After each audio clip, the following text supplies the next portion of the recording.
how to use English language simply. Today we have discussed about noun. Noun is a name of a thing, a place, or an animal. For example, when you say a name of a thing, this is a bag. It is a name of a thing. This is sofa. This is also a name of a thing. This is phone. This is also a name of a thing. This is a book. This is also the name of a thing.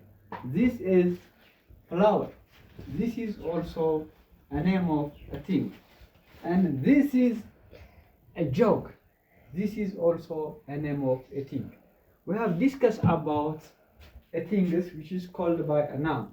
Now we have discussed about a name of animal. For example, rats, cats, mouse, buffalo, lion, tiger, hyena, hen, fox, jackal. This is all about animals, a name of animal.